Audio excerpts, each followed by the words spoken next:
और ये राजकुमार सिंह नगला गोपाल से 50 रुपए से हमें सम्मानित करते हैं।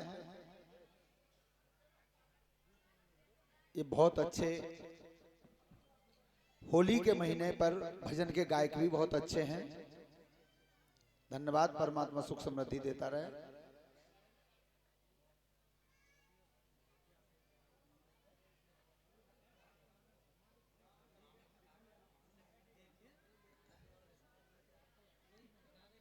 चलो चलो भंगुरी आते हैं, चलो ठीक है।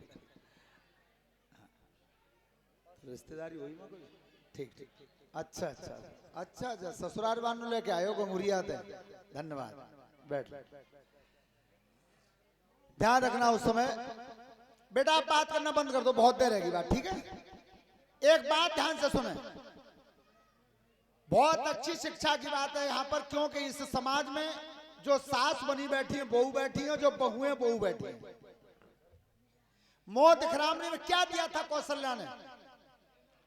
सीता जी से कहा कि बेटी सीता, संपत्ति तो कोई बची नहीं, लेकिन आज से मोह दिखरामनी में मैंने तुझे अपना बेटा राम दे दिया है।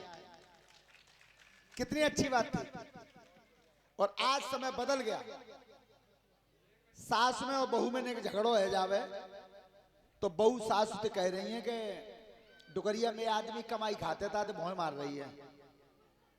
बेटा तेरे आदमी तो पहले तो बुबा को बेटा है। अब ध्यान से सुने, एक बार महाराज दशरथ जी ने जब दर्पण देखा तो दर्पण में कान के पास बाल सफेद दिखाई दिए। बाल सफेद, ये रामचरितमानस बता रही है कि अगर कान के पास बाल सफेद हो जाएं तो घर की थानेदारी छोड़ देनी चाहिए। महाराज दशरथ जी क्या विचार करते हैं?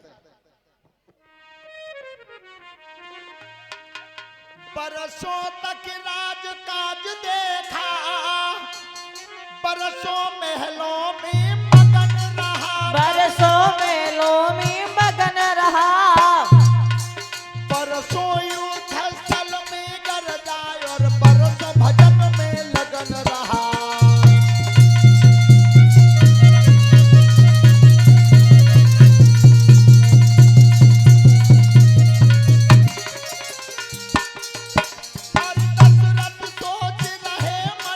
गुरुदेव मेरे पूरन है जाए ताजा है, मेरे पूरन है जय ताजा है, अब ही चैन पर है दिल में जब राम बनेंगे राजा है।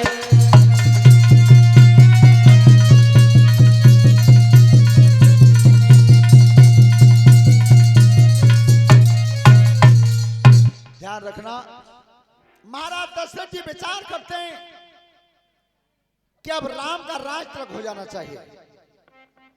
तो उस समय गुरुजी को बुलाया है। जब संतान नहीं थी तब गुरुजी के पास गए थे, गुरु गृह गए तुरंत महपाला। और आज समाज का काम है तब गुरुजी को बुलाया है। तो गुरुदेवता से कहा क्या मैं राम का राज तिलक करना चाहता हूं। देखो गुरुजी ने संकेत क्या किया है। तो महाराज दशरथ जी क्या चाहते हो? क्या गुरुदेवता समय छांट दो, दिन छांट दो।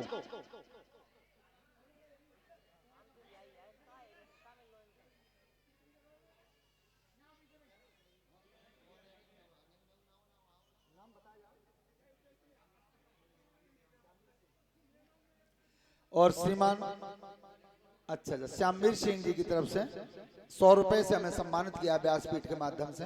धन्यवाद, परमात्मा सुख समृद्धि देता रहे।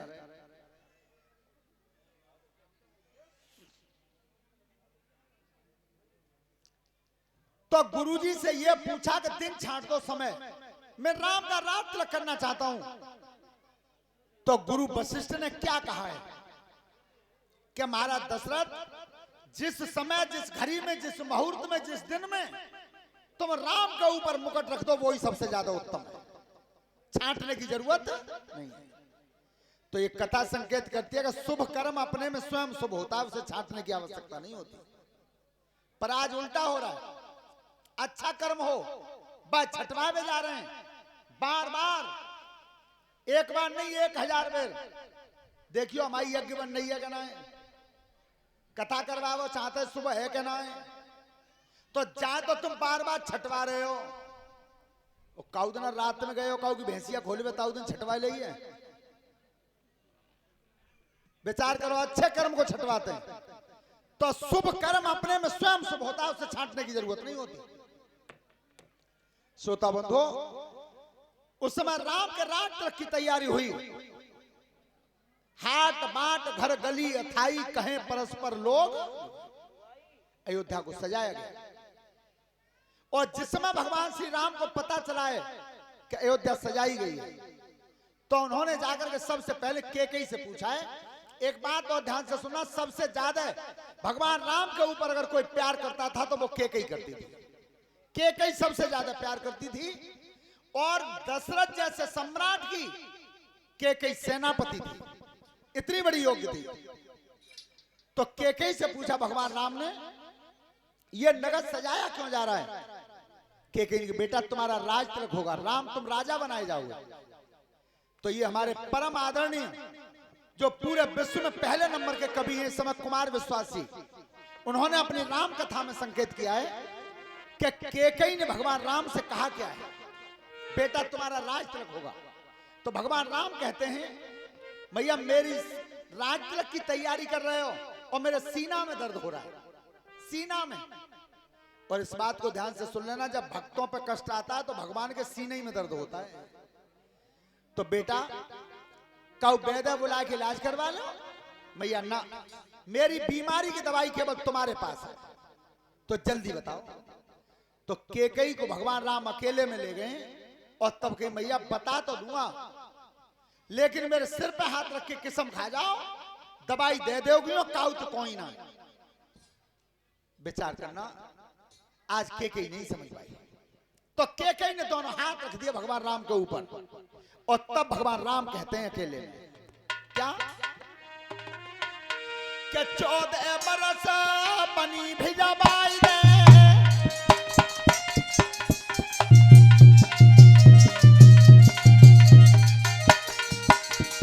14 बरस बनी भिजवाई दे, गुरुदेव और जा बेटा को रोग बेटाए दे।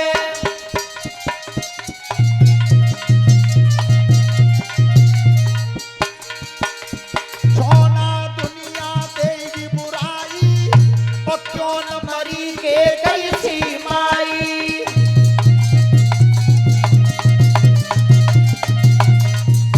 बेटा जी कहाँ मांगो? भैया ये बताओ तुम्हें राम प्रिय है क्या बुराई भलाई प्यारी? बेटा प्यारो तो राम ही है। तो बस भैया 14 वर्ष वनवास भिजवा दो।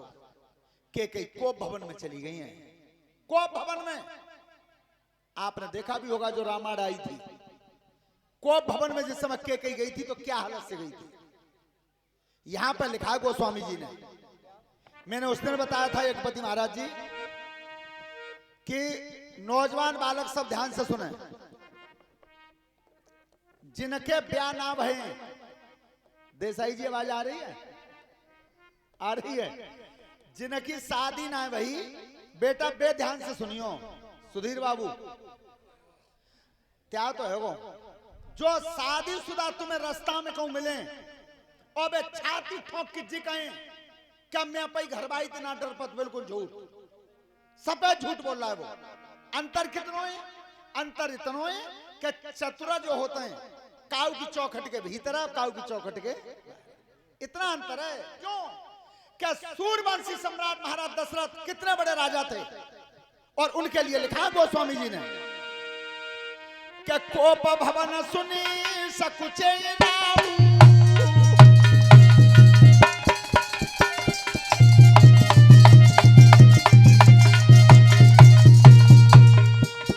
कोप भवन सुनी सकुचे नाऊ, और भय बस आगे पर न पाऊं।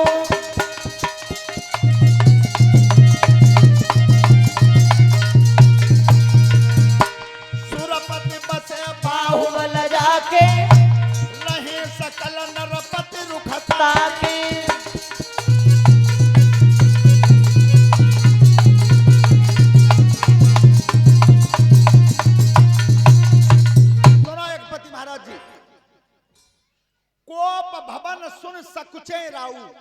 महाराज दशरथ जी भयभीत हो गए थे। भय बस आगे परे न पाऊं, डर के मैं पाऊं ना परो। अगले चरण में कितना अच्छा लिखा कि सुरपत बसा बाहुबल जाके देवराज इंद्र दशरथ की भुजाओं के बल से इंद्रासन पर बैठते थे। रहे सकल नरपत रुख ताके, पूरे संसार के राजा चौखट में हाजिरी बजाते दशरथ के यहां। सो तीर रिस लख गए सुखाई। इतने बड़े सम्राट है, सो तो केकई की रिसके मारे, दरवाजे पर ठाड़े सूख गए। और आज जो हमारे बहनों ही बबलू यादव कहेंगे हम ना डर बच्चे, हमारी बहन तो डर पतना कह दें किस्म का। अच्छे अच्छे धुरंधर भयभीत हो जाते हैं। सोता बंधु सोती रिस लख गए सुखाई, क्यों? यह सब काम प्रताप बढ़ाई। सोता बंधु आज महाराज दशरथ जी, अच्छा सुनो यज्ञपति महाराज जी, तुमने जी सुनी हो कि केकई भरत को राजगद्दी चाहती, इसलिए वनवास मांगा। तो रामायण खोल के देख लो, जा बात पे तो राजा दशरथ तैयार हो गए थे। दशरथ जी तैयार हो गए थे क्या मैं